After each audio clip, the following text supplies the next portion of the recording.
26-এ vote আর এই ভোটমুখী রাজ্যে এবার একের পর এক সংগঠনকে চাঙ্গা করতে বিজেপির কর্মীরা দৌড়ঝাঁপ শুরু করেছে। চলতি মাসের 31 তারিখ উত্তরবঙ্গ সফরে যাচ্ছেন কেন্দ্রীয় স্বরাষ্ট্রমন্ত্রী অমিত শাহ। শিলিগুড়িতে, যেখানে গোসাইপুর গ্রাম পঞ্চায়েত এলাকায় এয়ারপোর্ট অথরিটি অফ ইন্ডিয়ার একটি মাঠে কর্মী সভা করবেন অমিত শাহ। যেমনটা খবর এখন অবধি উঠে আসছে, তার আগে আজ বুধবার বিকেলে সভা মঞ্চের প্রস্তুতির কাজ খতিয়ে দেখলেন মাটিকড়া নকশালবাড়ির বিধায়ক আনন্দময় বর্মন সহ বিজেপির নেতৃত্বরা। জানা গিয়েছে, কর্মী সভায় দলীয় কর্মীদের বিধানসভা নির্বাচনকে সামনে রেখে বার্তা দেবেন অমিত শাহ। শিলিগুড়ির ছবি দেখাচ্ছে, ইতিমধ্যে অমিত শাহের সফরকে কেন্দ্র করে প্রস্তুতি একেবারে চূড়ান্ত। মাঠের পরিবেশ পরিস্থিতি খতিয়ে দেখছেন স্থানীয় নেতৃত্বরা। আমি সরাসরি যাব শিলিগুড়ি থেকে, জয়দীপ জুড়ে গেছে এই মুহূর্তে। জয়দীপ, একেবারে ভোটমুখী রাজ্য এই মুহূর্তে, এবং সেখানে বিজেপির সংগঠনকে চাঙ্গা করতেই উত্তরবঙ্গে এবার অমিত শাহের সফর, কতটা তোড়জোড় এই মুহূর্তে? একদমই তাই, দেখো খুব তোড়জোড়, যেহেতু সামনেই বিধানসভা নির্বাচন, এখনো দিনক্ষণ ঘোষণা হয়নি, তবে তার আগেই পদ্ম শিবিরে কিন্তু তোড়জোড় শুরু হয়ে গিয়েছে। আগামী 31 তারিখ অমিত শাহজি আসছেন এবং সেখানে প্রায় 5 থেকে 6 হাজার কর্মীদের নিয়ে কর্মী সভা করবেন এবং তিনি দিক নির্দেশ করে দেবেন কর্মীদের। আমি এই মুহূর্তে যে বাগডোগরা যে গোসাইপুর সেই এলাকার যে মাঠে, যেখানে উত্তরার মাঠ, সেখানে সভা করবেন অমিত শাহজি এবং সেখানের যে প্রস্তুতি তা খতিয়ে দেখতে এখানে এসেছেন মাটিকড়া নকশালবাড়ি বিধায়ক আনন্দময় বর্মন। আমি সরাসরি তার কাছে জেনে নেওয়ার চেষ্টা করব, বিধানসভা নির্বাচনের আগে অমিত শাহজি আসছেন এবং কর্মী সভা করবেন, কি বলবেন উত্তরবঙ্গের কর্মীদের কতটা মনোবল বাড়বে? দেখুন, এটা তো নিশ্চিত আমাদের সর্বভারতীয় নেতা, আমাদের কেন্দ্রীয় স্বরাষ্ট্রমন্ত্রী মাননীয় অমিত শাহজি, তিনি যখনই বাংলায় আসেন তো স্বাভাবিকভাবে বাংলার কর্মীরা উজ্জীবিত হয়।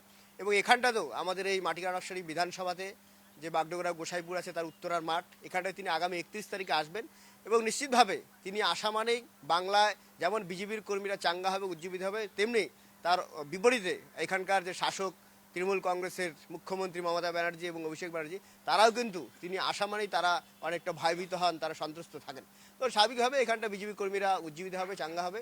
এবং উত্তরবঙ্গের এই শিলিগুড়ি বিভাগ, যেখানে কোচবিহার, আলিপুরদুয়ার, জলপাইগুড়ি, দার্জিলিং এবং শিলিগুড়ি, এই 5টি সাংগঠনিক জেলার কার্যকর্তারা আসবেন। প্রায় 5-6 হাজার কার্যকর্তাদের এখানটায় একটা মিটিং হবে, বৈঠক হবে এবং সেই মিটিংয়ে আমাদের অমিত শাহজি তিনি আমাদের দিশা দেখাবেন যে আগামী দিনে পশ্চিমবঙ্গে কী করে এই তৃণমূল কংগ্রেসের সরকারকে উৎখাত করতে হবে, বাংলায় সুশাসন প্রতিষ্ঠা করা এবং বাংলার মানুষের যে সাথে যে অন্যায় হচ্ছে দীর্ঘদিন ধরে তার বঞ্চনার যে জবাব কী করে দেওয়া যাবে এবং এই সরকার কী করে পরিবর্তন হবে তার ভোকাল টনিক উনি আমাদের দেবেন।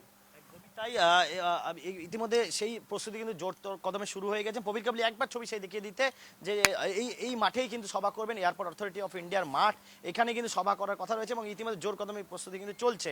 31 তারিখ যেটা জানা যাচ্ছে, দুপুর 3টে নাগাদ অমিত শাহজি এখানে আসবেন, দলীয় কর্মীদের বার্তা দেবেন কিভাবে নির্বাচনে লড়তে হবে, কিভাবে দলের কর্মীরা ঝাঁপাবে আগামী 26শে বিধানসভা নির্বাচনকে সামনে রেখে, তার সমস্ত বার্তা কিন্তু তিনি দেবেন এবং সেই লক্ষ্যে কিন্তু দলের কর্মী সমর্থকদের মধ্যে একটা উন্মাদনা রয়েছে। অমিত শাহজি কি নির্দেশ দেন, সেই লক্ষ্যে কিভাবে কাজ করতে হবে, বুথ স্তরে কিভাবে কাজ করতে হবে, দলীয় কর্মীরা কিভাবে মানুষের কাছে যাবে, তার সমস্ত কিন্তু অমিত শাহজির বক্তব্যের পর কিন্তু স্পষ্ট হয়ে যাবে এবং সেই মতো কিন্তু বিজেপি কর্মী সমর্থকরা কিন্তু ময়দানে, নির্বাচনী যে ময়দান তাতে নামতে কিন্তু প্রস্তুত থাকবে। সুপ্রীতি, একেবারে তাই, ধন্যবাদ তুমি জয়দীপ।